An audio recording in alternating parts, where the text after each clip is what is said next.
Hello dear students, मैं पीके सिद्धांत स्वागत करता हूं आप सभी का केमिस्ट्री का सिद्धांत सर पे। तो डियर स्टूडेंट्स, आज हम एनएमआर स्पेक्ट्रोस्कोपी का थर्ड लेक्चर हम देखने जा रहे हैं। बहुत ही ज़्यादा इंपॉर्टेंट टॉपिक आज हमें पढ़ना है। हमने जब बात की थी पैरामीटर ऑफ एनएमआर की, तो सबसे पहला टॉपिक था हमारा वहाँ पर सिग्नल्स, नंबर ऑफ सिग्नल। हमारा जो सेकेंड टॉपिक है वो है केमिकल शिफ्ट। ये हमारा सेकेंड टॉपिक है, केमिकल शिफ्ट। किसका? तो हमारे एनएमआर स्पेक्ट्रोस्कोपी के पैरामीटर्स का। ठीक है, हमारा कौन सा टॉपिक है? ये सेकेंड पार्ट है या सेकेंड पैरामीटर है हमारा, कौन? Chemical shift. आप बात करेंगे केमिकल शिफ्ट की, तो बेसिकली केमिकल शिफ्ट क्या है? तो ये बताता है पोजीशन ऑफ सिग्नल, कि कौन सा सिग्नल किस पोजीशन पे है, ये बताना किसका काम है? तो ये केमिकल शिफ्ट का वर्क है, ये बताना। बच्चे लोग, जैसे कि एक जनरल छोटा सा एग्जांपल लेता हूँ मैं, CH3 CH2Cl। इसको बहुत ध्यान से समझिएगा, इसको समझना बहुत इंपॉर्टेंट है। ये CH3 CH2Cl है, ठीक है। हमें इसका एक एनएमआर ग्राफ बनाना है। ओके, तो ये ग्राफ ऐसे बनेगा, एक छोटा सा रेफरेंस स्टैंडर्ड के लिए मैं बात बताऊंगा उसके बारे में क्या है। उसके बाद इसको पहले लिखा जाएगा यहाँ पर, अगर 3 हाइड्रोजन है, 3 हाइड्रोजन का एक सिग्नल आएगा। ठीक है, ये 3 हाइड्रोजन का एक सिग्नल बना, और उसके बाद फिर 2 हाइड्रोजन का एक और सिग्नल बनेगा इस तरह से। तो ये आपका यहाँ पर ग्राफ आएगा। जैसे अगर आपने लिया है CH3 CH Cl CH3, तो इसका ग्राफ कैसे होगा भाई? तो गौर से देखो, ये Cl लगा हुआ है जिस कार्बन पे, और इसके अलावा 6 हाइड्रोजन है, 3 और 3। आपको पता है ना, ये एक ही टाइप, एक सिग्नल इससे आएगा और एक सिग्नल इससे आएगा, 2 सिग्नल टोटल आएगा। तो एक सिग्नल छोटा सा, जिसका कि जो क्या होता है रेफरेंस स्टैंडर्ड, हम बात करेंगे उस बारे में, इसकी बात मत सोचिए आप। और यहाँ पर 6 हाइड्रोजन के लिए एक सिग्नल आएगा, और उसके बाद फिर 1 हाइड्रोजन का एक सिग्नल आएगा, तो 1 हाइड्रोजन का एक सिग्नल आया। इस तरह से आपको यहाँ पर ग्राफ बना। तो सवाल उठा यहाँ पर कि हमने किसको कहाँ रखा है, हमने किसको कहाँ रखा है, किसको आगे रखा है, किसको पीछे रखा है। तो यही चीज़ें तो क्या है, यही चीज़ें तो ओरिजिन है, यही चीज़ें तो क्या है, ओरिजिन है केमिकल शिफ्ट के लिए। ये केमिकली शिफ्ट कौन कहाँ पर होता है, कौन दाएं होता है, कौन बाएं होता है, किसको लेफ्ट में रखना है, किसको हमारे राइट में रखना है। तो ये चीज़ समझना होगा आपको। हमने एक फॉर्मूला देखा था, PF = गामा इंटू B0। आपने ये फॉर्मूला यहाँ पर देख रखा है। देखिए, हमारे पास एक जो मैग्नेटिक फील्ड होता है, ठीक है, हमारे पास 2 तरह के मैग्नेटिक फील्ड है, एक है B0 और एक है BI। ठीक है, एक B0 और एक BI है। सपोज कीजिए कि हमारे पास एक न्यूक्लियॉन है, गौर से देखिए, एक न्यूक्लियॉन है, मान लो हाइड्रोजन एटम है, ये मान लो एक हाइड्रोजन एटम है। ठीक है, ये हाइड्रोजन एटम हो, कार्बन एटम हो, कोई भी न्यूक्लियॉन है, इसके इनबिल्ट एक मैग्नेटिक फील्ड है, इसकी एक इनबिल्ट मैग्नेटिक फील्ड है, जिसको हम लोग बोलते हैं BI, यानी इंड्यूस्ड मैग्नेटिक फील्ड। ठीक है, जैसे ही हम इसको, ये चार्ज पार्टिकल, इसको रोटेट करेंगे, स्पिन करवाएंगे, तो यहाँ पर एक फील्ड यहाँ क्रिएट होगा, जिसको क्या बोलेंगे? BI, induced magnetic field. कोई इसको खींच सकता है तो ये घट जाएगा, कोई इसमें डाल देगा तो ये बढ़ जाएगा। और जबकि हम बाहर से जो सप्लाई करते हैं उसको बोलते हैं हम लोग B0, यानी कि आपको अप्लाइड मैग्नेटिक फील्ड। रिलैक्स हो जाइए। हमने यहाँ पर 2 तरह के मैग्नेटिक फील्ड की बात की, एक न्यूक्लियॉन है, एक उसके अंदर का खुद का इनबिल्ट है, उसको कहा गया BI, और एक जो बाहर से अप्लाई किया गया उसको क्या कहा गया? उसको कहा गया B0। समझ रहे हैं बात को? सपोज कीजिए कि जैसे ये है आपको CH3 CH2Cl, आप यहाँ पर एक मैग्नेटिक फील्ड बाहर से अप्लाई कर रहे हैं। ठीक है, इस पूरे मॉलिक्यूल, इंटायर मॉलिक्यूल के ऊपर आप बाहर से मैग्नेटिक फील्ड अप्लाई कर रहे हैं। ये CH3 CH2Cl कैसा है भाई? तो ये आपको पता है, CH3, इससे कार्बन है, उसमें भी 2 हाइड्रोजन है, CH2, और इससे क्लोरीन जुड़ा, वही ना। तो आप एक मैग्नेटिक फील्ड जो बाहर से अप्लाई कर रहे हैं, वो क्या हो गया? वो हो गया आपको अप्लाइड मैग्नेटिक फील्ड। लेकिन इसके अंदर क्या हो रहा है? गौर से देखिए, ये क्लोरीन इलेक्ट्रॉन खींच रहा है इसकी तरफ से। तो क्लोरीन जब इलेक्ट्रॉन खींच रहा है, तो ये जो CH2 है, इसके पास खुद का इंड्यूस्ड मैग्नेटिक फील्ड था, लेकिन चूंकि क्लोरीन ने इससे इलेक्ट्रॉन खींच लिया, तो इसका इंड्यूस्ड मैग्नेटिक फील्ड क्या हो जाएगा? घट जाएगा। फिर इसने इससे खींचा तो इसका भी इंड्यूस्ड मैग्नेटिक फील्ड, हालांकि इसका ज़्यादा घटा, इसका थोड़ा कम घटा, लेकिन घटा इसका भी। तो एक इंड्यूस्ड मैग्नेटिक फील्ड जो उसका खुद का इनबिल्ट होता है, जिसे घटाया या बढ़ाया जा सकता है। अब मान लो यहाँ पर कोई इलेक्ट्रॉन डोनेटिंग ग्रुप लगाते, सपोज करो O माइनस लगाते, तो वो इसको इलेक्ट्रॉन देता, जिसका इंड्यूस्ड मैग्नेटिक फील्ड क्या हो जाता, बढ़ जाता, इसका थोड़ा कम बढ़ता, ठीक है। लेकिन जो अप्लाइड मैग्नेटिक फील्ड है वो तो यहाँ पर क्या है, वो तो भाई साहब यहाँ पर कांस्टेंट है, ठीक है। तो इस बात को आप समझिए कि हमारे पास एक इंड्यूस्ड मैग्नेटिक फील्ड है और एक अप्लाइड मैग्नेटिक फील्ड है, और दोनों ही क्या होते हैं, अलग होते हैं। जो इनबिल्ट मैग्नेटिक फील्ड होता है वो इंड्यूस्ड मैग्नेटिक फील्ड है, जबकि जो बाहर से अप्लाई किया जा रहा है वो क्या हो गया, अप्लाइड मैग्नेटिक फील्ड हो गया। अब बी इफेक्टिव जो होता है, गौर से देखिए, जो हमारे पास बी इफेक्टिव है, तो ये बी इफेक्टिव क्या है, B naught minus B i. क्यों B naught minus B i, क्योंकि बी नॉट तो आप बाहर से सप्लाई कर रहे हैं और बी आई क्या है, उसका खुद के अंदर का है। तो भाई साहब आप जब भी बाहर से सप्लाई कर रहे हैं तो आप तो ओवरकम करना होगा ना, बी आई से ज़्यादा आपको बी नॉट आपने दिया, क्योंकि बी नॉट देना आपके हाथ में है। बी आई तो अनचेंजेबल है, वो तो जो भी मॉलिक्यूल है, कोई भी मॉलिक्यूल, उसका बी आई तो फिक्स्ड है। तो आपने क्या किया, जो बी नॉट दिया, तो आप इन दोनों की, ये बड़ा है ये छोटा, तभी तो वैल्यू पॉजिटिव आएगी ना। तो B naught minus B I के लिए जो वैल्यू आएगा वो क्या हो जाएगा आपको, तो वो आपको यहाँ पर पॉजिटिव आ जाएगा, ठीक है। अब आपको ये बात समझने की गौर से देखिए, ये रहा CH3, ये रहा CH2 और ये रहा Cl, ठीक है। तो जब क्लोरीन इससे इलेक्ट्रॉन खींच रहा है, ठीक है, तो इसके पास अपना एक कवर था जिसको कहा गया सील्ड।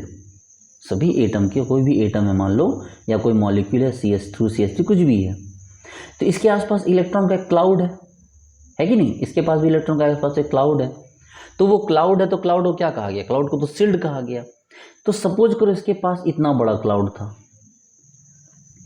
लेकिन क्लोरीन ने इलेक्ट्रॉन खींच लिया, तो इसका क्लाउड क्या छोटा नहीं हो जाएगा, सोचिए, कैसा क्लाउड छोटा नहीं हो जाएगा। तो इसके इलेक्ट्रॉन को क्लाउड को खींच लिया, तो भाई साहब क्या हो गए, पहले सील्डेड थे, लेकिन एक इलेक्ट्रोनेगेटिव ग्रुप लगने के कारण क्या हो गए, डी सील्डेड हो गए। सोचिए कि इस कार्बन के पास इलेक्ट्रॉन का क्लाउड था, लेकिन क्लोरीन ने क्या किया, वो इलेक्ट्रॉन अपनी तरफ खींच लिया, तो जो पहले सील्डेड था वो डीसील्डेड हो गया। लेकिन इसके कंपेयर में, अगर ये डीसील्डेड है तो इसके कंपेयर में ये मोर सील्डेड है, क्योंकि आपने माइनस आई इफेक्ट पढ़ा होगा 11th-12th में, क्लोरीन जितना इससे खींचता है इतना ये इससे नहीं खींच पाएगा। यानी अगर इसका इलेक्ट्रॉन क्लाउड यहाँ है तो इसके इलेक्ट्रॉन क्लाउड में बहुत माइनर सा चेंज होगा या कम चेंज होगा, इतना चेंज नहीं होगा जितना चेंज यहाँ हुआ। तो ये कौन हो गया, ये हो गया सील्डेड, जबकि ये क्या हो गया आपको, डीसील्डेड हो गया, ठीक है। तो जो डीसील्डेड है, जो यहाँ पर डीसील्डेड है, वो जाएगा डाउनवर्ड। कहाँ जाएगा, वो जाएगा डाउनवर्ड। डाउनवर्ड ये बोलिए या डाउनफील्ड बोलिए, एक ही बात है, डाउनफील्ड बोलिए। और ये डाउनफील्ड जाएगा तो जो सील्डेड है वो अपफील्ड जाएगा। रिलैक्स हो जाइए, मैं समझा रहा हूँ आपको पूरी बात। ये डाउनफील्ड जाएगा और ये क्या हो जाएगा, ये आपको अपफील्ड जाएगा। एक डाउनफील्ड गया, एक आपको अपफील्ड गया। उसके बाद यहाँ पर गौर से देखेंगे, इससे इलेक्ट्रॉन खींच चुका है, इससे इलेक्ट्रॉन यहाँ पर खींचा गया है, तो इसके लिए जो डेल्टा का वैल्यू है, मान लीजिए अगर इस क्लोरीन ने माइनस खींचा तो यहाँ प्लस आया, तो भाई साहब ये माइनस डेल्टा तो ये प्लस डेल्टा, तो इसके ऊपर क्या हो गया, ये डेल्टा छोटा हो गया ना, ये छोटा डेल्टा हो गया। अगर प्लस डेल डेल है इसका मतलब वो छोटा है, प्लस डेल डेल डेल है तो वो और भी छोटा है, ठीक है। तो इसका मतलब इसके पास जिससे इलेक्ट्रॉन खींचा गया है उसके पास मोड डेल्टा वैल्यू, उसके पास इलेक्ट्रॉन क्लाउड कम है तो उसके पास डेल्टा पॉजिटिव, इलेक्ट्रॉन जो चार्ज है, जो डेल्टा है वो क्या हो गया, ज़्यादा हो गया ना। मान लो इससे इलेक्ट्रॉन खींचा तो प्लस चार्ज है, तो प्लस डेल्टा क्या हो गया, यहाँ पर मोड हो गया, यहाँ पर क्या हो गया, लेस डेल्टा हो गया। और एक और चीज़ है कि इसके पास इलेक्ट्रॉन की डिफिशियंसी भी मोड हो गई, यानी कि अब चूंकि इलेक्ट्रॉन खींच लिया गया तो मोड डिफिशियंट ऑफ इलेक्ट्रॉन, यानी मोड इलेक्ट्रॉन डिफिशियंट, ठीक है। और इसका मतलब है कि जब ग्राफ बनेगा आपका तो ग्राफ इस तरह से आएगा कि ये जो है ये पहले नहीं आएगा, पहले ये आएगा, ठीक है। इसको हम लोग धीरे धीरे आगे समझेंगे इस बात को कि जो सील्डेड है वो पहले आएगा। मान लो ये CH3 है, ये सील्डेड है तो ये पहले आया, और जो डी सील्डेड है वो क्या हो गया, वो बाद में आया। और उसी चीज़ को तो लिखा क्या, देखो जो डी सील्डेड है, डी सील्डेड वो डाउन फील्ड है। डाउन फील्ड मतलब इस तरफ को जाएगा, डाउन की तरफ जाएगा। ग्राफ यहाँ से स्टार्ट हो रहा है ना, तो ये डाउन की तरफ जाएगा। तो जो डी सील्डेड है वो डाउन फील्डेड है। देखो जो डी सील्डेड है वही डाउन फील्ड है। और इसी के लिए डेल्टा का वैल्यू क्या हो गया, मान लो प्लस डेल्टा है तो ये प्लस डेल्टा का वैल्यू, डेल्टा वैल्यू हाई हो गया। और साथ ही साथ इलेक्ट्रॉन डिफिशिएंट भी हाई है, क्योंकि इसी से क्या हो रहा है, डायरेक्ट इलेक्ट्रॉन खींचा जा रहा है।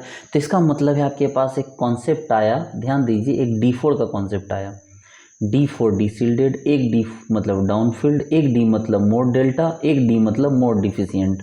तो D4 का यहाँ सेंस है डीसिल्डेड, डाउनफील्ड, मोर डेल्टा और मोर डिफिशिएंट, ठीक है। तो इन चार चीज़ों को आपको यहाँ पर जो है, इन चार चीज़ों को ध्यान में रखना है कि D4 मतलब कि जिसका आपको जो ज़्यादा डीसिल्डेड है वही डाउनफील्ड है, वही उसका डेल्टा का वैल्यू ज़्यादा है, और वही क्या हो गया, मोर इलेक्ट्रॉन डिफिशिएंट है।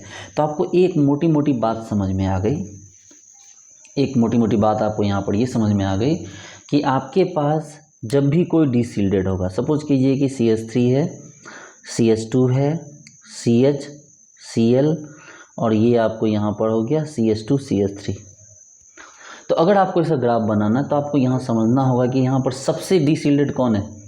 तो सबसे डीसिल्डेड यहाँ पर ये है, देखो क्लोरीन सीधे सीधे इलेक्ट्रॉन खींच रहा है, फिर ये दोनों इसने दोनों से इलेक्ट्रॉन खींचा, तो इसके बाद डीसिल्डेड हुआ, और सबसे कम डीसिल्डेड या सील्डेड कौन है, ये।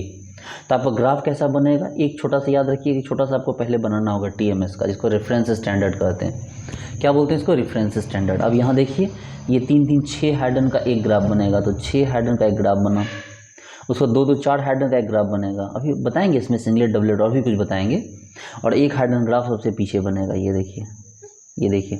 तो ये आपको यहाँ पर ग्राफ इसका बनकर रेडी हो जाएगा। सपोज करो कि आप इसके बदले एक और ग्राफ मैं आपको बना के दिखाऊं, जैसे कि देखिए, आपका समझना मैटर है, ये सबसे इम्पॉर्टेंट है कि आपको समझ में आती है कि नहीं बात।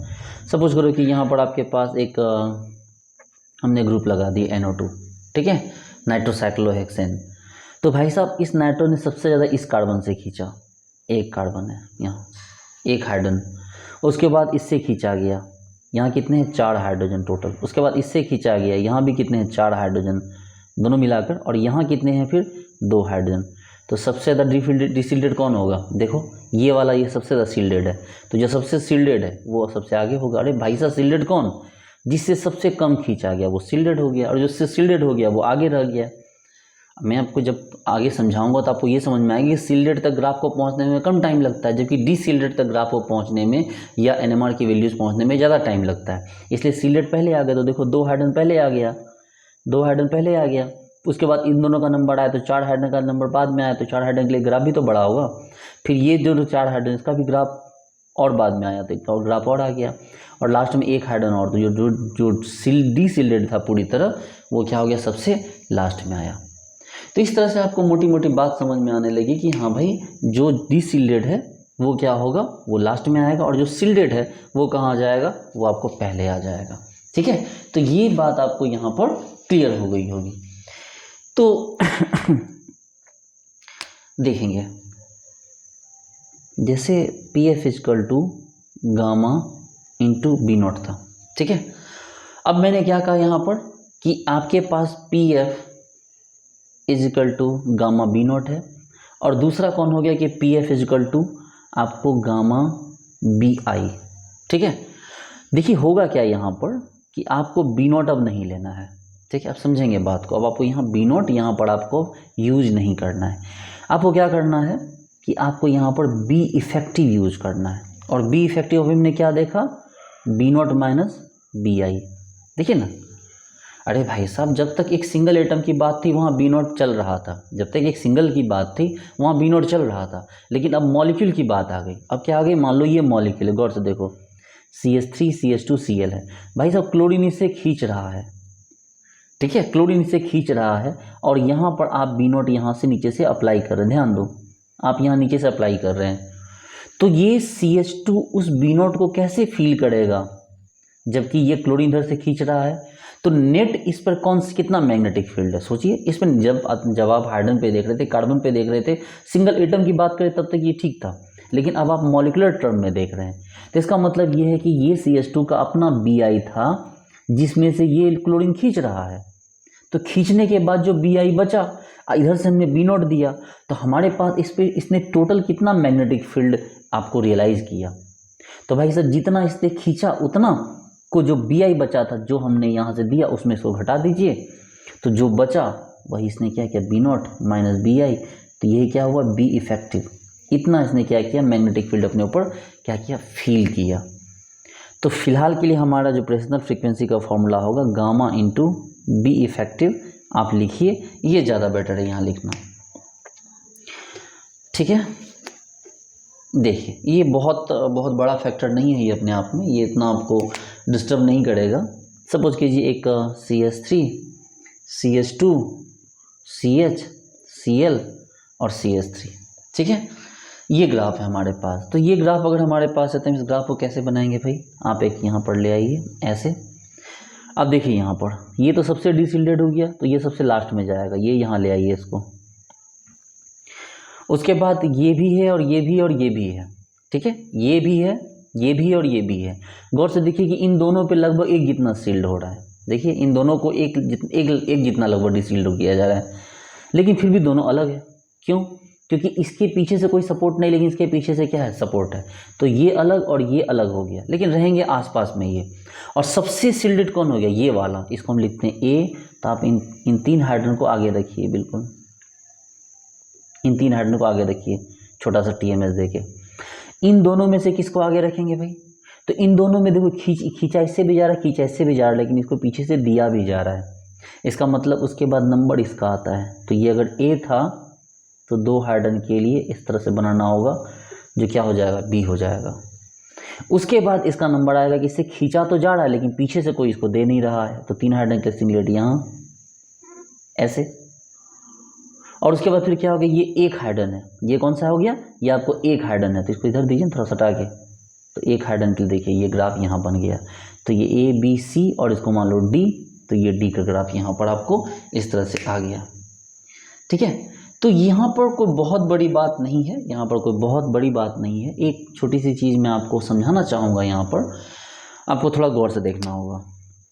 जैसे हमने सीखा अभी PF equal to gamma into B effective, ठीक है।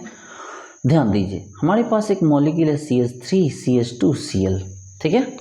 देखो भाई मेरे, हमने B नोट जब अप्लाई किया तो वो तो इक्वली सब पे किया। सोचो हमने जब B नोट अप्लाई किया तो सब पे इक्वली किया, लेकिन इसका जो BI था वो घट गया। क्यों? क्योंकि क्लोरीन से सीधा सीधा खींच रहा है, तो इसका BI ज़्यादा घटा। जबकि इससे ये CH2 खींच रहा है, इसलिए इसका BI घटा तो जरूर, लेकिन थोड़ा कम घटा। तो सोच के देखो कि B इफेक्टिव ऑफ CH2, देखो क्या हो गया, B नोट माइनस BI, देखो B नोट माइनस BI। तो भाई साहब ये B नोट तो फिक्स है, B नोट तो फिक्स है, लेकिन इसका BI बहुत छोटा है। गौर से देखो इसका BI क्या हो गया, बहुत छोटा हो गया। तो जब बहुत छोटा हो गया तो B नोट तो मान लो फिक्स था, उसमें ये बहुत छोटा सा अमाउंट घटा, तो इसका मतलब ये B इफेक्टिव CH2 ये तो ज़्यादा हुआ ना। लेकिन चलो देखो अब B इफेक्टिव ऑफ CH3 को देखो, B इफेक्टिव ऑफ CH3, जब B इफेक्टिव CH3 को देखेंगे तो गौर से देखिए B note minus BI। 1 second, B note तो कांस्टेंट है, लेकिन BI थोड़ा कम घटा है, मतलब अभी भी ठीक ठाक बड़ा वैल्यू है। तो ये बड़ा वैल्यू होगा तो इसमें से एक बड़े वैल्यू घटा दिया जाए तो ये वैल्यू क्या हो जाएगा, छोटा हो जाएगा। इसका मतलब ये है कि आप इस सिचुएशन में आपको ये ध्यान रखना होगा कि B effective of CH2 greater than B effective of CH3। इस चीज़ को आपको अच्छे से समझना होगा कि ये हुआ कैसे। इस बात को आपको समझ में आनी चाहिए, ये बात आपको बहुत अच्छे समझ में आनी चाहिए बात कि ये कैसे हुआ, ठीक है। एक बार आप इसको रिलैक्स होकर दोबारा समझने की कोशिश कीजिए। मैं एक बार दोबारा समझाता हूँ आपको, एकदम रिलैक्स हो जाइए। देखिए CH3 CH2 Cl इसने खींचा, तो खींचा तो इससे डायरेक्ट खींचा।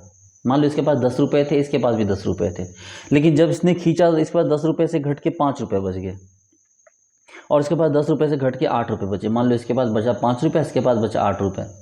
बाहर से जो सप्लाई कर रहे हैं, बाहर से सप्लाई करने वाला सप्लाई कर रहा है 12 रुपये का, तो इस पर कितना, इसका कितना गैप हुआ, तो 12 में से 8 गया, इसमें गैप बचा कितना, 4 का। जबकि 12 में से 5 गया तो गैप बचा 7 का, यानी कि जो B इफेक्टिव है वो इसका ज़्यादा है इसके कंपेयर में, यानी कि B effective of deshielded greater than क्या, B इफेक्टिव ऑफ सिल्डेड। बोलो आई बात समझ में? इस चीज़ को नोट कीजिए, ठीक है, कि बी इफेक्टिव ऑफ जो सील्डेड है, जो बी इफेक्टिव ऑफ सील्डेड, वो be effective of D shielded से क्या हुआ आपको, कम हुआ, ठीक है, कि be effective D shielded be effective shielded से क्या हुआ आपको, जो है डी सील्डेड का ज़्यादा हुआ और सील्डेड का यहाँ पर क्या हो गया आपको, कम हो गया। तो आपको इस बारे में बिल्कुल अच्छी तरह से जानकारी होनी चाहिए, ठीक है। इस तरह से इसके क्वेश्चंस एग्जाम में आ सकते हैं, तो आप बेवजह फंस जाओगे, ठीक है। अब यहाँ पर हम बात करेंगे भाई कि रिप्रेजेंटेशन ऑफ केमिकल शिफ्ट।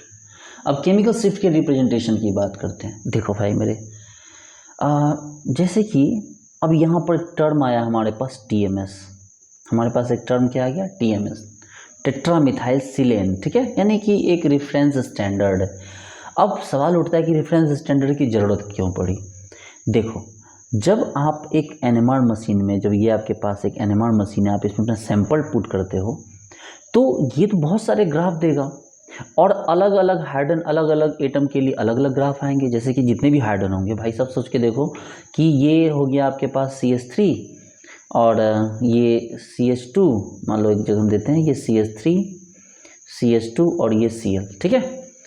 तो सपोज करो कि हमने ये लिया और ये लिया, इसका ग्राफ बनना है यहाँ, इसका ग्राफ जो हो गया वो मान लो ये पहले CH3 का ग्राफ ऐसे बना और फिर CH2 ग्राफ जो है वो ऐसे बना। लेकिन सवाल ये उठता है कि आखिर हमें इसकी डिस्टेंस की मेजरमेंट कहाँ से करें, आखिर हम ये कैसे मेजर करेंगे, ये किस पॉइंट पे आया, ये किस पॉइंट पे आया। आप बोलोगे सर ये तो गलत बात है, सर मशीन तो बता ही देगी। तो मशीन को कैसे पता चलेगा कि कौन सा ग्राफ को कहाँ रखना है, मशीन को भी तो ये बात नहीं पता है। तो मशीन इसके लिए क्या करता है, यूज करता है टेट्रामिथाइल सिलेन, यानी कि SI methyl methyl methyl methyl. ये टेट्रामिथाइल सिलेन के पास गौर से देखिए 12 हाइड्रोजन है और वो भी सारे इक्विवेलेंट। जो 12 हाइड्रोजन है वो भी क्या हो गया, एक जैसे, मतलब 12 हाइड्रोजन के लिए इतना बड़ा पीक आना चाहिए। लेकिन हमें क्या करना, छोटा सा पहचान चाहिए, इसलिए थोड़ा सा हमें TMS लेते हैं। 15,000 रुपये का इतना सा का CC आता 10 ml का। आप कभी देखोगे तो 15,000 रुपये की 10 ml की CC आती है TMS की। तो हमने क्या किया कि उसको उठाया और पुटअप किया। हमें इतना सा चाहिए, थोड़ा सा, ताकि हमें बहुत बड़ा ग्राफ नहीं चाहिए, हमें छोटा सा ग्राफ चाहिए जो बता सके कि भैया ये जो पॉइंट है ये तुम्हारा 0 है, ठीक है। ये ग्राफ में ये वाला पॉइंट क्या हो गया, ये आपको 0 पॉइंट वो बता सके। TMS बहुत इंपॉर्टेंट है क्योंकि सबसे पहली बात देखो, इसके पास 12 एक एक्टिव हाइड्रोजन है। 12 हाइड्रोजन की थोड़ा सा अगर ढंग से अमाउंट यूज करो तो पता चलेगा लंबा चौड़ा ग्राफ बन जाएगा, लंबा चौड़ा आपको पीक आ जाएगा। लेकिन आपने क्या कि आपको बहुत थोड़ा सा अमाउंट लें ताकि छोटा सा ही पीक आए, हमें छोटा सा पीक चाहिए।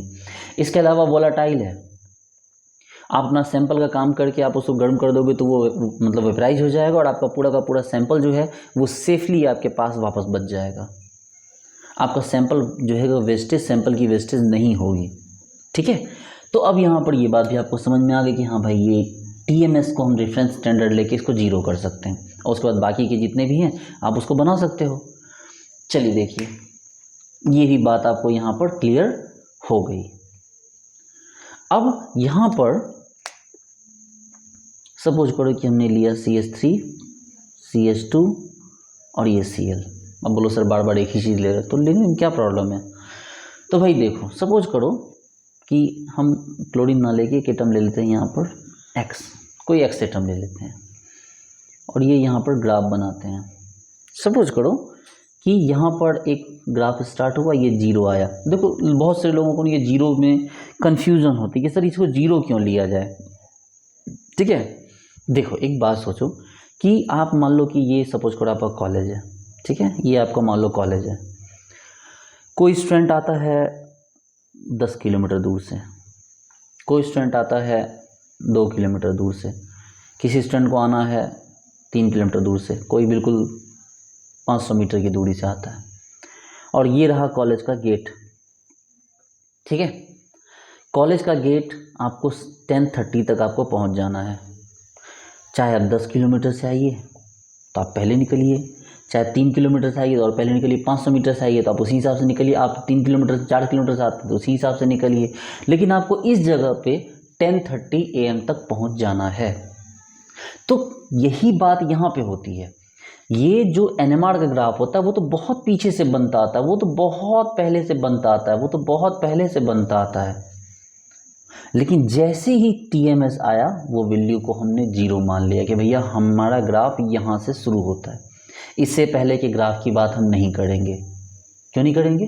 बिल्कुल करेंगे, आपको समझाने के लिए इसके पहले की भी बात करेंगे। लेकिन आप ये समझो ना कि हमने बहुत पहले से ग्राफ को स्टार्ट किया था, लेकिन यहाँ पे जीरो पॉइंट पे आते हम रुक गए। लेकिन नहीं भैया, अब यहाँ से ग्राफ हमारा स्टार्ट हुआ। अब यहाँ से आगे जैसे जैसे बढ़ेंगे हमारे बाकी के पीक्स आने स्टार्ट हो जाएंगे, बाकी ग्राफ आने स्टार्ट हो जाएंगे। तो कहने का ये मतलब है, क्या मतलब है कहने का, समझो बात को। सपोज करो कि एक मशीन है, एक एनएमआर की मशीन है जो 500 मेगाहर्ट्ज़ की है, ठीक है। एक मान लो कि एक मशीन है जो 500 मेगाहर्ट्ज़ की है।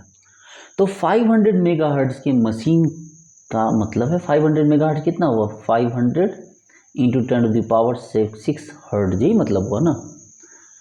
इसका मतलब ये हुआ कि 5 1 2 3 4 5 6, यही मतलब हुआ ना। और हर्ट्ज़ का मतलब क्या हो गया आपको, साइकिल, ठीक है। और साइकिल क्या, पर सेकेंड। ये देखो यही है ना कि इतना हर्ट्ज़ साइकिल पर सेकेंड, यानी ये फ्रीक्वेंसी है। तो 500 मेगा हर्ट्ज़, ध्यान से सुनिएगा मेरी बात को, एकदम गौर से सुनिएगा। 500 मेगा हर्ट्ज़ की मशीन का मतलब है कि आपका टीएमएस जहाँ पे शुरू हुआ, जहाँ पर टीएमएस 0 पॉइंट आया, उससे पहले ही न्यूक्लियस में 50, ये जो नंबर है ये कितना हो गया, 500 गुना 10 लाख, ये 10 लाख देखिए, 1 2 3 4 5 6 इकाई दाई सैकड़ा हज़ार 10,000 लाख 10 लाख करोड़ 10 करोड़, यानी 50 करोड़ साइकिल ऑलरेडी बन चुके हैं। यानी कि आपके यहाँ आने से पहले ही 500 गुना 10 पे पावर 6 टाइम ये घूम चुका है। अब बारी है आपके कंपाउंड की, अब बारी है आपके सैंपल की। समझ रहे हैं बात को कि अब किसकी बारी है, तो अब आपके सैंपल्स की बारी है।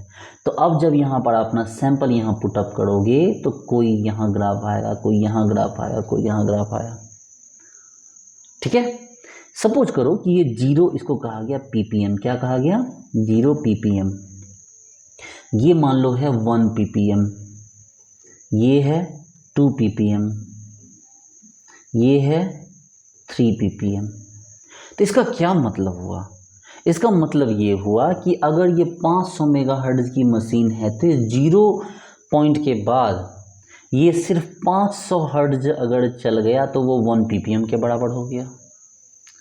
अगर 500 गुना 2 यानी 1000 पीपीएम मतलब हर्ट्ज़ चल गया, इसको छोड़ के इसके बाद यहाँ तक अगर चला 500 हर्ट्ज़ तो ये 1 पीपीएम हो गया।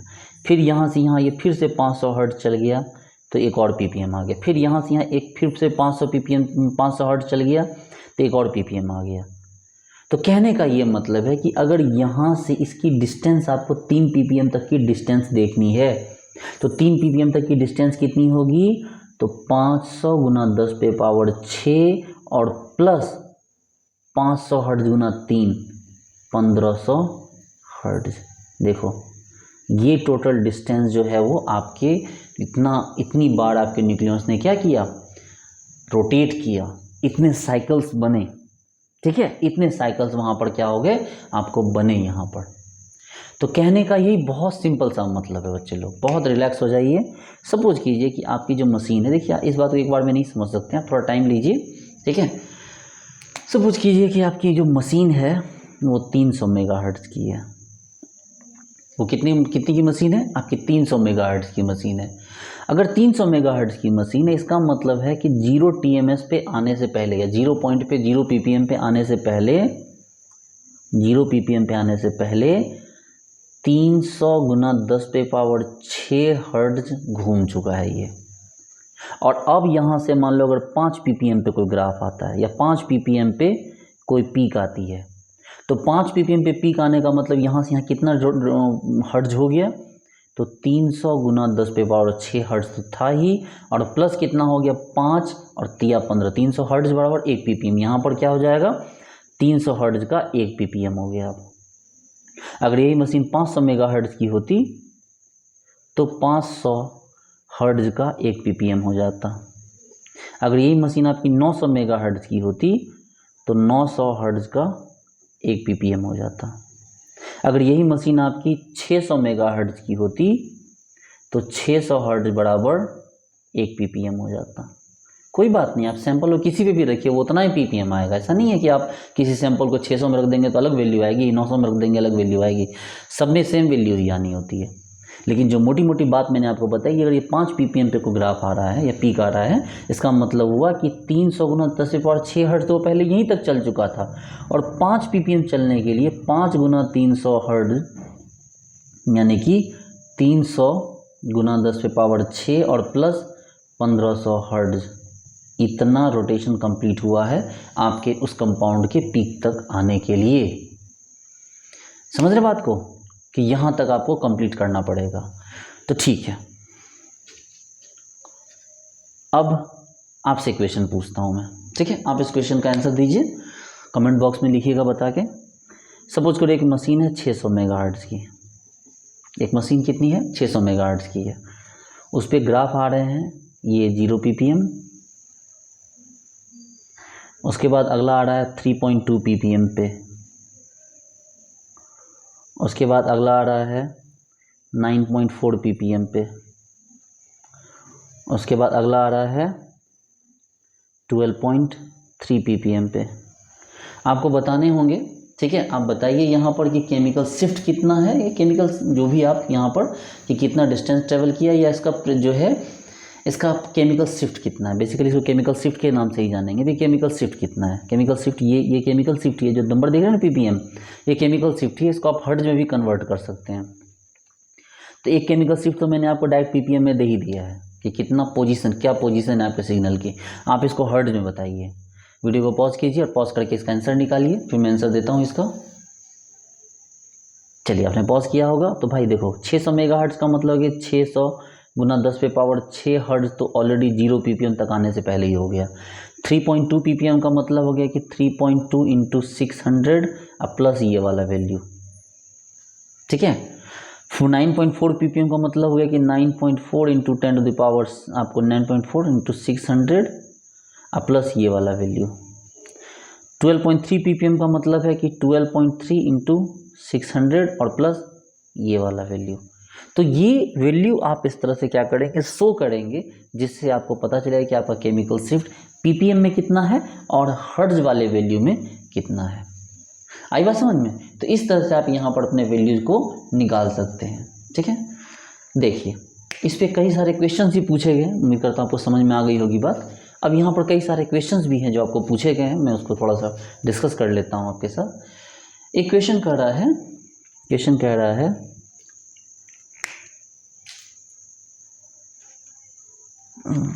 देखिए, क्वेश्चन कह रहा है calculate precessional frequency of a proton appearing at 3 ppm using 400 megahertz NMR instrument. सवाल क्या है भाई? सवाल कर रहा है कि आपको प्रेसिशनल फ्रीक्वेंसी, अरे वही पूछ रहा है, केमिकल शिफ्ट ही पूछ रहा है हर्ट्ज में, प्रेसिशनल फ्रीक्वेंसी और प्रोटॉन की प्रेसिशनल फ्रीक्वेंसी, मतलब उसका टोटल हर्ट्ज पूछा जा रहा है, ठीक है? 3 ppm पे है और 400 मेगाहर्ट्ज की मशीन है। तो भैया 400 मेगाहर्ट्ज की मशीन है तो 400 तो ऐसे हो गया 400 गुना 10⁻6, और ये यहाँ 0 के बाद 3 ppm पे मान लो ये सामने आया है, तो 400 इतना तो यहीं 0 तक ही इतना आ गया, और 3 ppm तक कितना हो गया प्लस 3। 400 मेगाहर्ट्ज की मशीन का मतलब 400 हर्ट्ज बराबर 1 ppm हुआ, तो 3 गुना 400, तो आप ऐसे लिख सकते हैं 400, 1 2 3 4 5 6 और प्लस 4 दिया 1200। अब इसको आप जोड़ दीजिए तो पता चलेगा क्या हो जाएगा वैल्यू, 4 1 2 3 4, ठीक है? और यहाँ 1 2 0 0, ये इतना हर्ट्ज हो गया आपका, क्या हो गया, आंसर आ गया। यही हो गया आपको प्रोटॉन जो है, आपके प्रोटॉन कहाँ पर अपीयर हो रहा है, उसकी प्रेसिशनल फ्रीक्वेंसी क्या शो कर रही है, वो ये वैल्यू हो गया। चाहे आप इसको यहीं लिख के छोड़ दीजिए तो भी काम हो जाना है। चलिए एक और देखिए क्वेश्चन। एक और क्वेश्चन कह रहा है the precessional frequency of proton at 500 megahertz operating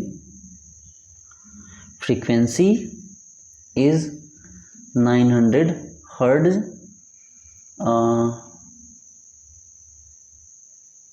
NMR instrument. ठीक है, तो यह आपसे पूछ रहा है कि भैया बताइए कि आपकी जो प्रेसिशनल फ्रीक्वेंसी है वो 500 मेगाहर्ट्ज है। ठीक है, आपके 500 मेगाहर्ट्ज की मशीन है और ऑपरेटिंग फ्रीक्वेंसी 900 हर्ट्ज है, मतलब एट सेम इंस्ट्रूमेंट 900 हर्ट्ज है। तो इसका जो पूछा जा रहा है कि इसकी केमिकल शिफ्ट क्या होगी। अब चूंकि हर्ट्ज में केमिकल शिफ्ट दिया हुआ तो आपको उसको पीपीएम में निकालना है। तो इसका मतलब ये है कि ये रही आपकी 500 मेगाहर्ट्ज की मशीन जहाँ पर आपको 0 TMS इस जगह पे शो किया जा रहा है। और यहाँ से आगे कितना खिसका है, ये 900 हर्ट्ज खिसका है, 900 हर्ट्ज। तो भाई मेरे यहाँ तक तो आपको 500 मेगाहर्ट्ज हो गया थी, 500 गुना 10⁻6। इसका मतलब है कि 500 हर्ट्ज बराबर कितना हो गया, 1 ppm हो गया, है ना। तो अगर 500 हर्ट्ज बराबर 1 ppm हो गया तो 900 हर्ट्ज में कितने ppm हो गए, 900 डिवाइड बाई 500 तो कितने हो गए आपको 1.8, यानी कि 1.8 ppm आपकी क्या आई, केमिकल शिफ्ट आई, जिसके एवज में 900 हर्ट्ज की chemical shift in hertz show की जा रही थी। ऐसी को प्रेसिशनल फ्रीक्वेंसी कह सकते हैं आप। ठीक है, प्रेसिशनल फ्रीक्वेंसी ऑफ प्रोटॉन। तो ये क्वेश्चन भी आपको बहुत अच्छे से समझ में आ गया होगा, ऐसी उम्मीद करता हूँ मैं। चलिए आगे बढ़िए, यहाँ से देखिए। तो इस टाइप के बहुत सारे आपके क्वेश्चन आएंगे। अब आपको बहुत आसानी समझ सकते हैं कि मान लो देखो 600 मेगाहर्ट्ज की मशीन है आपके पास, आप बताओ कि 1.2 ppm कितना हुआ, आपको बताओ 3.2 ppm कितना हो। तो इस टाइप के क्वेश्चन बहुत बच्चों वाले आप कर दोगे। भाई 600 मेगाहर्ट्ज की है तो 600 गुना 1.2 और प्लस 600 मेगाहर्ट्ज, है ना, बाकी निकाल लो। ये हर्ट्ज हुआ, वो मेगाहर्ट्ज हुआ। 3.2 ppm है तो भाई 3.2 इंटू 600 और प्लस 600 मेगाहर्ट्ज, बाकी आप जो है इसको निकाल लो कैलकुलेट करके। तो इस तरह से बहुत आसानी से आप इस टाइप के क्वेश्चन जो है वो यहाँ पर बना सकते हो। अच्छा ठीक है, यहाँ पर सवाल आपसे पूछा जा रहा है कि भाई आपने जो है advantage of using reference standard, आपने रेफरेंस स्टैंडर्ड को क्यों यूज़ किया। भाई मैंने बताया कि जो TMS है, रेफरेंस स्टैंडर्ड्स को यूज़ करने के बहुत सारे फ़ायदे हैं। एक तो हमें जीरो इनिशियल पॉइंट पता चलता है सबसे पहला। दूसरा कि बहुत वोलाटाइल होता है, इसको थोड़ा सा भी हीट कर दो तो ये उड़ जाएगा, बाकी सैंपल आपका इंटैक्ट बच जाएगा आपके पास, है ना। तो कई सारे इसकी जो फीचर्स हैं जिसके कारण कि हम रेफरेंस स्टैंडर्ड को यूज़ करते हैं ताकि हमारा बाकी का जो ग्राफ है वो ईजिली आ सके। उसके लिए हमें ज़्यादा हार्डवर्क या ज़्यादा मेहनत ना करनी पड़े। ठीक है, चलिए अब ये बात हमेशा याद रखिएगा, चाहे मशीन 300 मेगाहर्ट्ज की, चाहे 500 मेगाहर्ट्ज की, चाहे 900 मेगाहर्ट्ज की हो, पीपीएम वैल्यू नहीं बदलेंगे।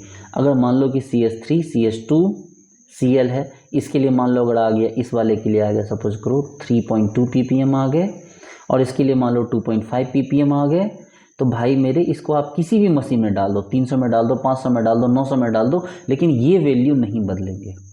हाँ, इनके लिए हर्ट्ज वाले वैल्यू बदल जाएंगे। 300 के लिए आपको 300 गुना 2.5 हर्ट्ज होगा, 500 के लिए 500 गुना 2.5 होगा, 900 के लिए 2.5 इंटू 900 होगा। उसी तरह 3.2 के लिए 300 से मल्टीप्लाई करो, या 500 से मल्टीप्लाई करो, या 900 से मल्टीप्लाई करो, तो उससे कोई फ़र्क नहीं पड़ता है, क्योंकि ये स्टैंडर्ड वैल्यू है जो आपको हर केस में हर मशीन के साथ फिक्स्ड होगी। ये किसी मशीन के साथ वेरिएबल नहीं होगी। हर्ट्ज वाले वैल्यू बदल सकते हैं, इसलिए हम उन्हें नहीं पढ़ते हैं ज़्यादा, क्योंकि वो तो बदल जाते हैं अलग अलग मशीन के ऊपर। हम जो है केमिकल शिफ्ट की इस वैल्यू को पढ़ते हैं, पीपीएम वाली वैल्यू को, जो कभी भी चेंज आसानी से ना हो। ठीक है, अब बात ये है कि भाई साहब हम टीएमएस को ही क्यों यूज़ करते हैं। टीएमएस यूज करने के लिए सबसे बेटर क्यों है, क्योंकि टीएमएस केमिकली इनर्ट है। याद रखो, केमिकली क्या है, इनर्ट। ये जो टीएमएस है, silicon methyl methyl methyl methyl, ये सबसे पहले बात क्या है, केमिकली इनर्ट है। नंबर 2 में क्या हो गया, तो ये हाईली सील्डेड प्रोटॉन है। देखो, हाईली सील्डेड प्रोटॉन का मतलब ये हुआ कि जो सील्डेड है वो पहले ही आएगा, तो हाईली सील्डेड है तो सबसे पहले आ जाएगा। सोचो ना, अगर वो हाईली सील्डेड है इसका मतलब क्या हो जाएगा, वो पहले ही आ जाएगा। जो हाईली सील्डेड है वो पहले आ जाता है ना, तो जो हाईली सील्डेड है वो पहले आ गया यहाँ पर। तीसरा पॉइंट है कि इसके पास 12 इक्विवेलेंट प्रोटॉन है। 12 इक्विवेलेंट प्रोटॉन होने से फ़ायदा ये हुआ कि हम थोड़ा सा भी अमाउंट दे देंगे अगर, तो वो अपना पीक दे देगा। सोचो अगर बाकी सैंपल की तरह इसको TMS का अमाउंट दे दिया जाए तो पता चलेगा इतना बड़ा ग्राफ बन जाएगा, क्योंकि इसमें 12 हाइड्रोजन है। तो हमें क्या करना पड़ता है, बहुत ही थोड़ा सा अमाउंट देना पड़ता है। आपको मैंने बताया ना 15,000 रुपीज़ की लगभग 10 से 15 ml की एक सीसी आती है। तो आपने क्या किया, 12 इक्विवेलेंट प्रोटॉन दे दिया, आपका काम हो गया। ठीक है, 12 इक्विवेलेंट प्रोटॉन होने का थोड़ा बहुत कम सैंपल भी में भी क्या होता है, ये आसानी से काम कर जाता है। और चौथा जो सबसे इंपॉर्टेंट है, इसका लो बॉइलिंग पॉइंट। इसका बॉइलिंग पॉइंट इतना कम है, इतना इजीली वोलाटाइल है कि आपको अगर सैंपल में आपने इसे मिक्स भी कर दिया है और अपना सैंपल का NMR लेने के बाद उस सैंपल को अपना प्रिजर्व करना चाहते हो तो आप गर्म कर दो, ये TMS उड़ जाएगा और आपका सैंपल इंटैक्ट आपके पास क्या हो जाएगा, बच जाना है। तो ये इसका क्या होता है, ये इसका बहुत बड़ा यूज है। ठीक है, ठीक है, यहाँ तक भी आपको बात समझ में आ गई। उम्मीद करता हूँ आपको समझ में आ रही होगी पूरी तरह से। अब देखिए रेफरेंस स्टैंडर्ड यहाँ पर जो होते हैं, रेफरेंस स्टैंडर्ड को दो तरीके से यूज़ किया जाता है, याद रखेंगे। एक यूज़ किया जाता है इंटरनली और एक यूज़ किया जाता है एक्सटर्नली। हम इंटरनली भी यूज़ करते हैं और एक्सटर्नली भी यूज़ करते हैं। इंटरनली हम जिन्हें यूज़ करते हैं वो केमिकली इनर्ट होने चाहिए।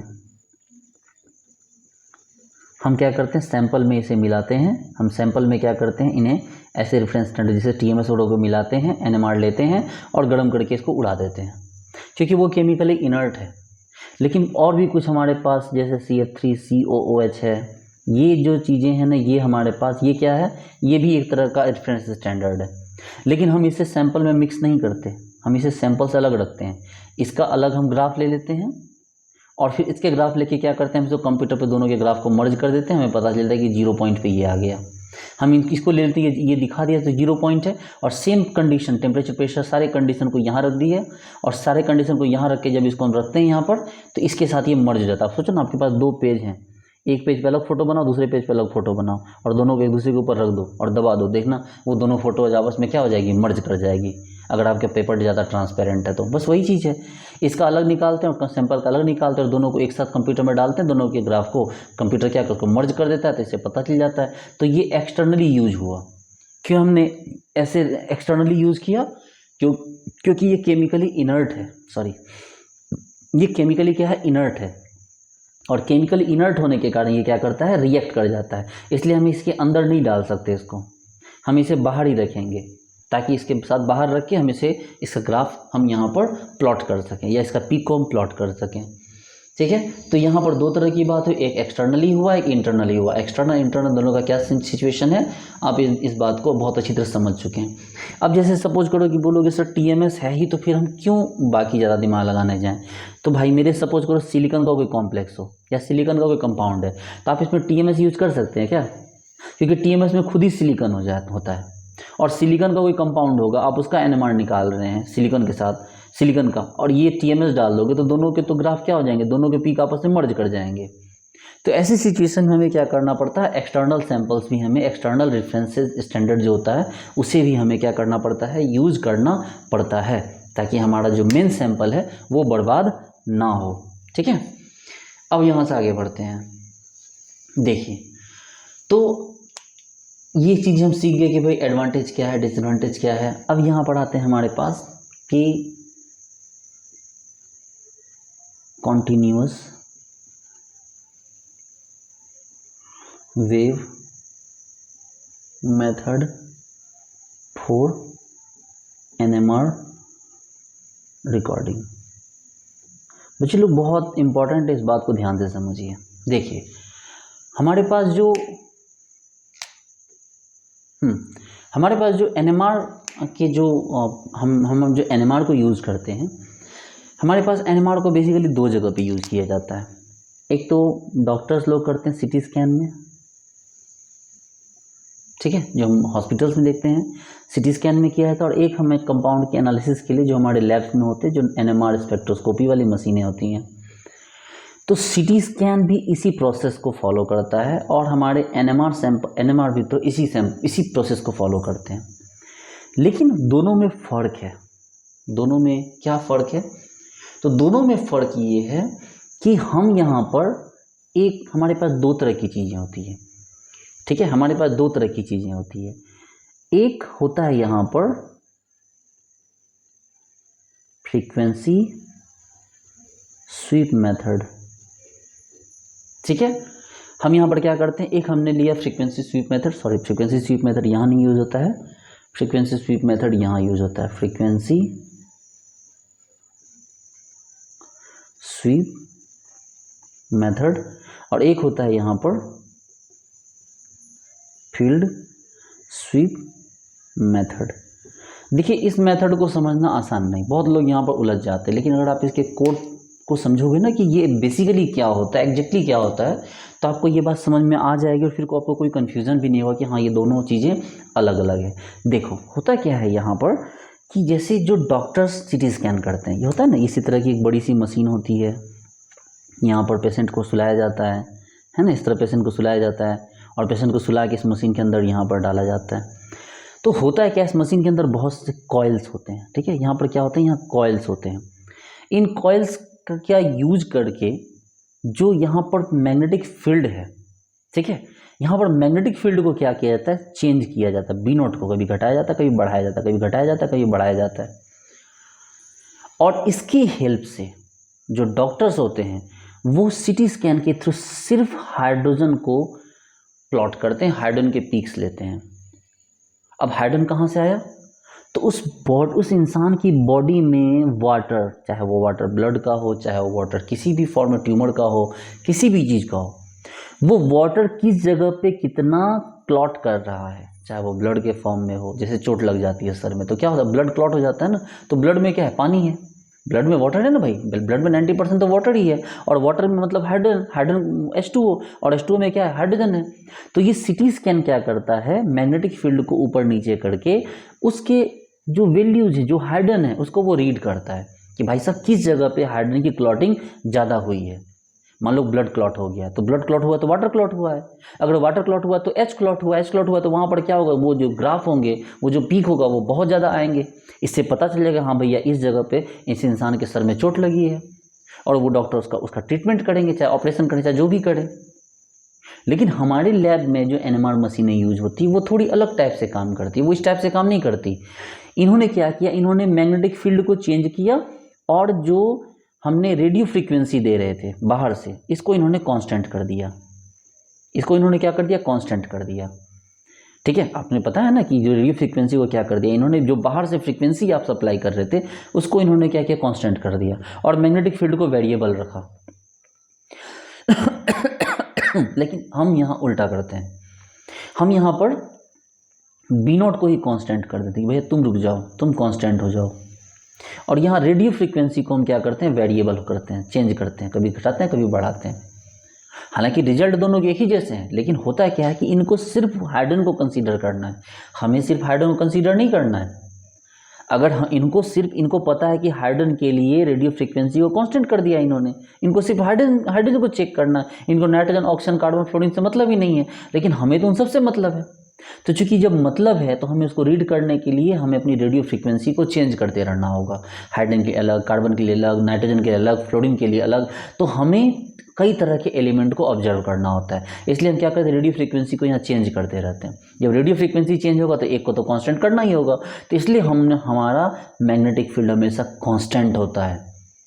हमारे जो मशीनों में जो टेस्ला वैल्यू होते हैं वो हमेशा फिक्स्ड होते हैं। हमारे पास अगर कह रहे हैं कि भैया 15 टेस्ला की मशीन है तो 15 टेस्ला की मशीन है, वो हालांकि वो घटती है समय के साथ, 10 साल में वो खराब होते होते वो नीचे आ जाती है, 10 साल में बदलना पड़ता है। लेकिन ये सीटी स्कैन वाले जो जब भी बोलेंगे, अगर ये बोलते हैं हमारे पास 2 टेस्ला की मशीन है, तो इसका मतलब है कि इनकी मशीन 2 टेस्ला तक मैक्सिमम जा सकती है।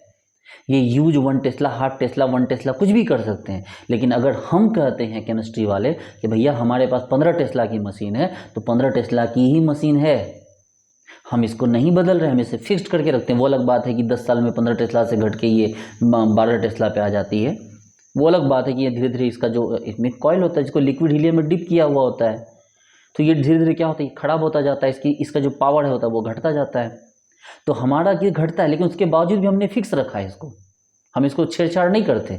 हम किसे छेड़छाड़ करते हैं? रेडियो फ्रीक्वेंसी को। क्यों रेडियो फ्रीक्वेंसी को छेड़छाड़ करते हैं? ताकि रेडियो फ्रीक्वेंसी को छेड़छाड़ करके अलग अलग एटम को हम यहाँ ऑब्जर्व कर सकें। नाइट्रोजन के लिए अलग, कार्बन के लिए अलग, हाइड्रोजन के लिए अलग, फ्लोरीन के लिए अलग, टेलुरियम के लिए अलग, तो सबके लिए अलग अलग हो, इसके लिए हमें रेडियो फ्रीक्वेंसी चेंज करना होगा। तो चूंकि रेडियो फ्रीक्वेंसी को चेंज करते हैं, इसलिए इस मेथड का नाम है फ्रीक्वेंसी स्वीप मेथड। और ये लोग क्या करते हैं? लोग मैग्नेटिक फील्ड को चेंज करते हैं, इसलिए इसका मैग्नेटिक फील्ड के लिए इन्होंने क्या नाम दिया? Field sweep method. तो आपको इस बात को बहुत अच्छे समझना होगा। इसमें करने के लिए कुछ है नहीं, ये बेसिक इन्फॉर्मेशन है।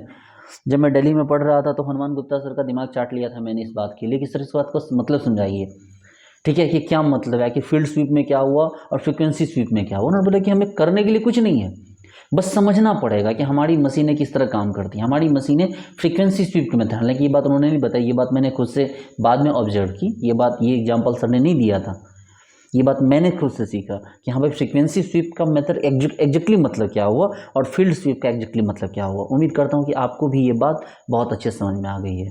आप कभी एग्जाम वगैरह में जाके अगर लिखेंगे तो बहुत ही इम्प्रेसिव होगा ये। तो बहुत आसानी से मैं बता दूं कि हमारे जो डॉक्टर्स होते हैं सिटी स्कैन वगैरह में, वो फील्ड स्वीप मेथड को यूज़ करते हैं, यानी कि वो फील्ड को वेरिएबल रखते हैं लेकिन रेडियो फ्रीक्वेंसी को कांस्टेंट रखते हैं। क्योंकि उनको सिर्फ हाइड्रोजन को ऑब्जर्व करना होता है। हाइड्रोजन होता है ब्लड में या ट्यूमर में, और वो ब्लड ट्यूमर जहाँ भी हो वो क्लॉट कर जाता है या एक जगह जमा हो जाता है, ठीक है। मतलब कैंसरस हो चाहे किसी भी तरह का ट्यूमर हो, वहाँ वाटर जमा होते हैं, जिसको रीड करके उनको पता चलता है कि यहाँ भाई क्लॉटिंग है, उस क्लॉटिंग को हटाना है, तो वो सीटी स्कैन का उसका रिजल्ट निकलता है। लेकिन हमें उस चीज़ से मतलब नहीं है, हमें हाइड्रोजन को भी चेक करना है, नाइट्रोजन को भी करना है, फ्लोरीन को भी करना है, फास्फोरस को भी करना है, टेलुरियम को भी करना है। सबको करने के लिए हमें बी नोट को कांस्टेंट करते हैं और आरएफ को यानी रेडियो फ्रीक्वेंसी को हम क्या करते हैं? वेरिएबल करते हैं, चेंज करते जाते हैं, जिससे हमें पता चलता है कि हमारी मशीन में एग्जैक्टली किसकी रीडिंग आ रही है। तो ये जो है पॉइंट यहाँ पर आपको समझ में आ गया होगा कि कॉन्टिन्यूअस वेव मेथड में, और कॉन्टिन्यूअस वेव मेथड क्यों कहा गया इसको? क्योंकि हम यहाँ पर बिना ब्रेक किए रेडियो फ्रीक्वेंसी को सप्लाई करते हैं, चाहे वो कांस्टेंट हो चाहे वेरिएबल हो, लेकिन हम बिना रुके उसको सप्लाई करते हैं।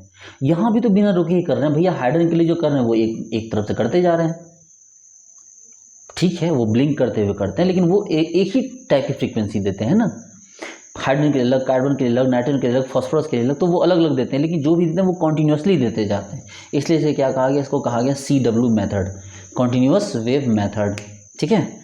चलिए, तो इसमें करने के लिए बहुत कुछ नहीं है, समझने के लिए बहुत कुछ था जो आपको मैंने समझाया। उम्मीद करता हूँ आपको सारी बात समझ में आ गई होगी, ठीक है। अब देखिए, जैसे कि हमने बात की एक बार फ्रीक्वेंसी स्वीप की और एक बार हमने बात की फील्ड स्वीप की, ठीक है। तो देखिए, फील्ड स्वीप की जब हम बात करते हैं तो आपने इतना तो जरूर पता है कि भाई साहब जो आपके पास बी इंड्यूस्ड है, देखो जब मैंने बताया था CS, ये एग्जाम्पल जब लिया मैंने CS3 CS2 Cl, तो क्लोरीन ने यहाँ इलेक्ट्रॉन खींचा, तो इसका Bi क्या हो गया? घट गया। इसका Bi ठीक ठाक रह गया, मतलब इसका Bi कुछ ज़्यादा ही घटा, इसका Bi थोड़ा घटा। इसका मतलब मैंने आपको बताया अभी कि भाई मेरे Bi,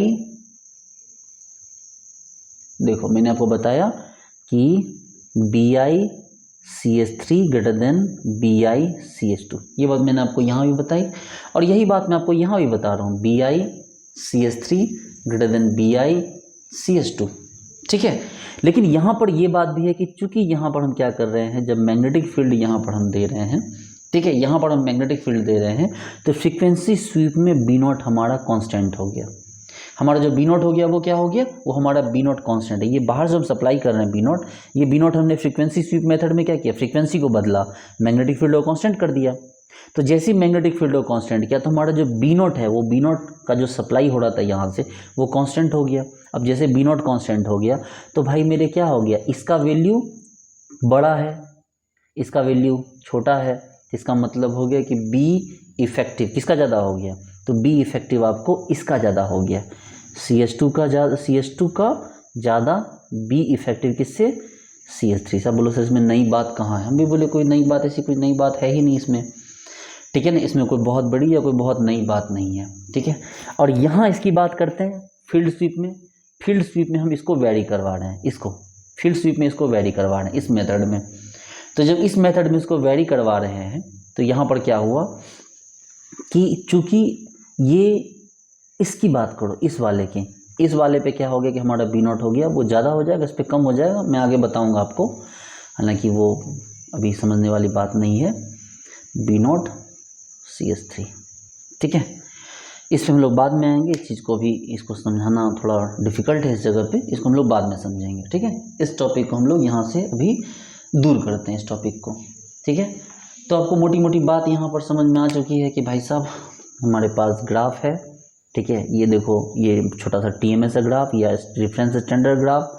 दूर जाएंगे तो हमारे पास क्या होगा, जिससे जिससे दूर जाएंगे डाउन फील्ड होता जाएगा, डीसील्ड होता जाएगा, ठीक है। तो चलिए आज के लिए इसको हम यही टॉपिक को स्टॉप करते हैं। नेक्स्ट टॉपिक में हम लोग जो है इंपॉर्टेंट केमिकल शिफ्ट की बात करेंगे और इससे जो रिलेटेड जो भी क्वेश्चंस होंगे, ठीक है, जो इंपॉर्टेंट क्वेश्चंस होंगे वो हम लोग नेक्स्ट क्लास में करेंगे। उम्मीद करता हूँ आपको यहाँ तक की सारी बात समझ में आई होगी, ठीक है। तो डियर स्टूडेंट्स, मिलते हैं नेक्स्ट क्लास में, नेक्स्ट लेक्चर में, ठीक है। तब तक के लिए thank you so much to all of you. Okay, bye.